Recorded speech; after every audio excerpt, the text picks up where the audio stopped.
So, I've been thinking a lot about the world of social video. You know those videos all over your newsfeed of like, this burger has a skirt made out of cheese, or this store in Brooklyn turns you into a unicorn.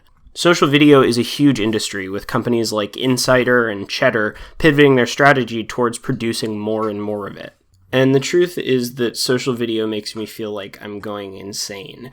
It's often this very surface-level and hyper-capitalist idea of how the world works, custom-built to do well on algorithmically curated platforms like the Facebook newsfeed. It's kind of like the grown-up version of all those nightmarish children's videos on YouTube. And I think nobody better exemplifies the problems that I have with this kind of content than a video blog on Facebook called Nas Daily. For those who haven't heard of it, Nas Daily is a vlog by Nasir Yassin, an Israeli citizen of Palestinian descent.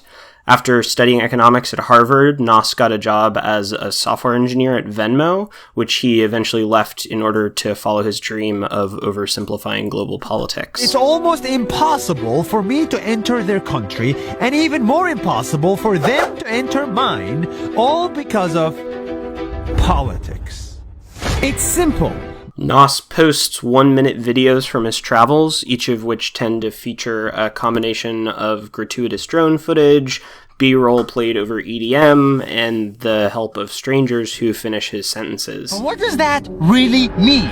We don't know! And although I find Nas Daily's videos generally pretty annoying, that's not really a problem. Like, there are plenty of dorky people on the internet making content. So more than making fun of Nas Daily for what he does, I think we can learn a lot more by looking at what he doesn't do. What are the holes in the Nas Daily perspective? When Nas is going to come to you for a minute every day to talk about the world, what does he leave out of his analysis? And I think it's worth clarifying that, I wouldn't be so hung up on understanding Nas Daily if I didn't think that this stuff matters.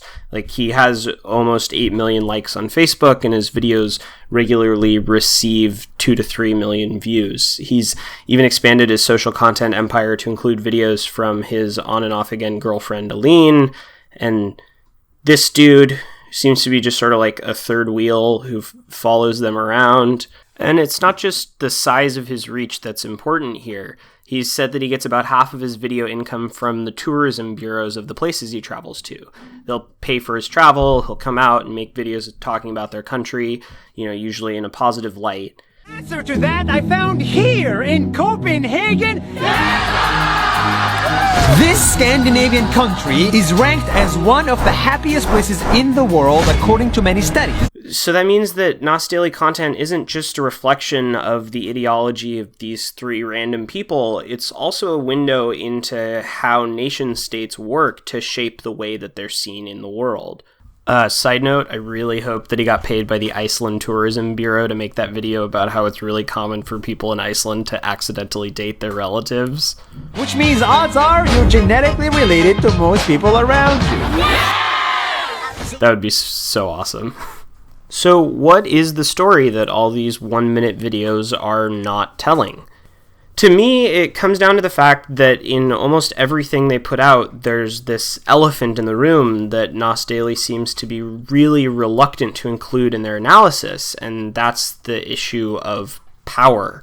Who has power, and how do they use it? It comes up over and over again, Nas and co. consistently adopting this super simplified view of the world that fails to actually explore the root causes of the topic they're discussing. And I think that when you do that, you draw attention away from very real questions of power and subjugation that are important parts of the story. The first time that I really noticed this was on a video from his sister channel, Dear Aline, although maybe I shouldn't say sister channel because they're dating. Anyway, there was this video about medical tourism, like when it's so expensive to get a procedure done in the US that it's actually cheaper to fly somewhere else and get it done in a country that actually has a functioning healthcare system. And there's not really a acknowledgement of how fucked up this is. The ideology on display here is basically yes, we have a dystopian nightmare of a healthcare system in America, But actually, it's super cool because it gives you the opportunity to see the world. Like, there's rarely any analysis of where these systems are broken or failing us, just like an opportunity for you to make the best of it. And after fixing my tooth in Egypt for only $120, I am convinced that everybody that lives in expensive countries should look into medical tourism. You can apply this analysis to basically everything that Nas Daily produces. Like, Nas's videos on the Israeli-Palestinian conflict seem to really avoid dealing with the weight of the historical context. There are two ways I can live my life. One, I say Israel does not exist and I come only from Palestine. Or two, I accept the borders of Israel and I accept the new borders of Palestine and I move on. I choose number two, to move on. Because in life there are better and bigger things to focus on than the name of a piece of land. In the Nas Daily vision of the world, things like global conflicts and colonial struggles boil down to well-meaning photogenic people waiting for their leaders to just get it together and realize that deep down we're more similar than we are different. But I am convinced that one day when governments make peace, we will meet inside of Malaysia, inside of Israel, and inside of Palestine. Or take the time that Nas made a video about the fact that he makes $80,000 a month from his travel empire, which is, of course, a ludicrous amount of money. But in that video, he introduces the topic by saying, Alright, I'm going to ignore all sensitivities around money, and I'm going to get straight to the point. And it clearly comes across like he thinks these sensitivities are because we're afraid to talk about money. And it's like, no, this is about the fact that your crew is getting paid $1 million a year to make videos about how Americans who can't afford a root canal should go to Egypt. It's like getting a free vacation with your root canal. He made a video about why it would be problematic to put a secured land border between Ireland and the UK-controlled Northern Ireland, and he doesn't even talk about the history of violent conflict in the region that led to the open border in the first place. It's basically boiled down to borders are bad.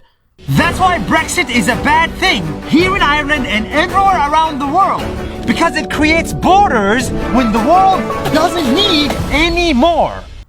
This guy literally makes $80,000 a month to talk about geopolitics, and he makes a video about the Northern Irish border without even mentioning the Troubles. How do you do that?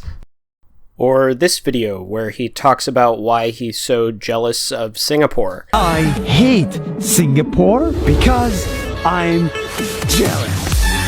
Nas, of course, doesn't mention Singapore's colonial history or its relationship to global finance.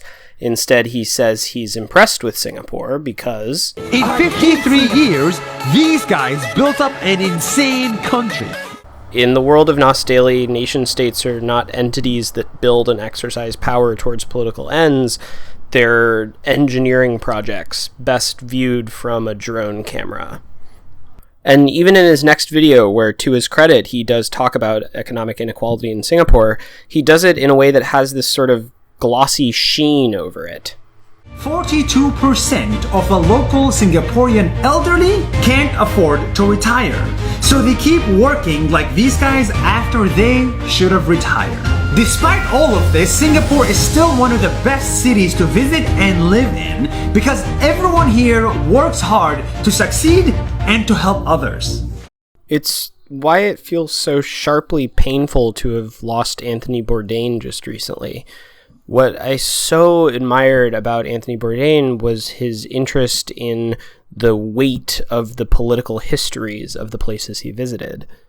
From examining racialized labor inequalities in the American restaurant industry to talking about how much visiting Cambodia made him want to beat the shit out of Henry Kissinger, Anthony Bourdain always seemed to be interested in travel not just as an opportunity to see the world, but to really understand it. To use the privilege of travel as a window to analyze the systems powering this global society we're all living in. And that's kind of what I feel is missing from the way Nas Daily approaches the videos they make. Nas isn't wrong that we need to bring people across the world together, but in order to accomplish that, we need travel narratives that are unafraid of calling out the broken systems that are keeping us from doing it, and the people who stand to profit from keeping those broken systems alive.